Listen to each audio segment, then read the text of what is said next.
السلام علیکم، میں ڈاکٹر ذاکر یونان سے اور 30 اکتوبر کے اہم واقعات۔ 30 اکتوبر 1947 کو پاکستان اور یمن اقوام متحدہ میں شامل ہوئے۔ 30 اکتوبر 1984 میں شمالی اور جنوبی کوریا کے درمیان سرحدیں پہلی بار کھولی گئیں جو 1945 میں بند کر دی گئی تھیں۔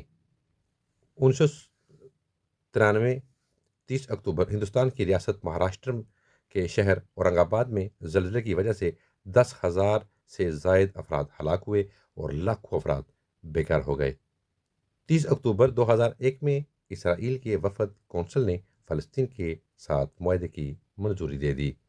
30 اکتوبر 2002 میں بنیاد پرست مسلمانوں نے پاکستان میں ایک منظر توڑ دیا۔ چین نے ہندوستان کے ساتھ رضاکارانہ مذاکرات کو مزید بامعنی بنانے کی خوشی کا اظہار کیا۔ 30 اکتوبر 1945 میں ہندوستان اقوام متحدہ میں شامل ہوا۔ 30 اکتوبر 1930 میں ترکی اور یونان نے دوستی کے معاہدے پر دستخط کیے۔ 30 اکتوبر 1922 میں مسولینی نے اٹلی میں حکومت تشکیل دی۔ 30 اکتوبر 1960 میں برطانیہ میں پہلی مرتبہ گردوں کا کامیاب ٹرانسپلانٹ کیا گیا۔ 30 اکتوبر 1978 میں بریگیڈیئر محمد حیات خان نے آزاد جموں و کشمیر کے صدر بننے کا حلف اٹھایا۔ 30 اکتوبر 1905 میں جرمنی کی کیمیکل کمپنی بائر نے زلزلہ اور زکام بخار میں استعمال ہونے والی ایسپرین بنائی۔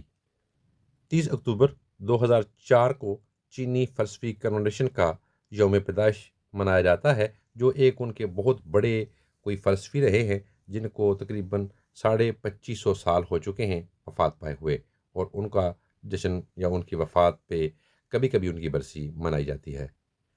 30 اکتوبر 2006 میں ڈما ڈولا باجوڑ ایجنسی میں ایک دھماکہ کیا گیا۔ باجوڑ کے علاقے ڈما ڈولا کے ایک مدرسے پر امریکی ڈرون حملے سے 86 طلباء اور ان کے مدرسین شہید ہو گئے۔ اس حملے کے بعد پاکستان بھر کے مذہبی حلقوں بالخصوص اس وقت کے شمال مغربی سرحدی صوبے میں شدید غم و غصے، اینٹی اسٹیبلشمنٹ اور اینٹی امریکہ کے جذبات بڑک اٹھے، جس سے بعد میں پاک فوج نے وہاں اس وقت کے DGI نے پریس کانفرنس کر کے کہا کہ مرنے والے تمام لوگ دہشت گرد تھے، کوئی مدرسے کا بچہ وہاں موجود نہیں تھا۔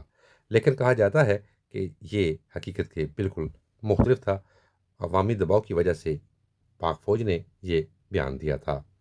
30 اکتوبر کے حوالے سے یہی معلومات تھیں۔ اجازت دیجیے، اپنا بہت سا خیال رکھیں۔ ٹیک کیئر، اللہ حافظ۔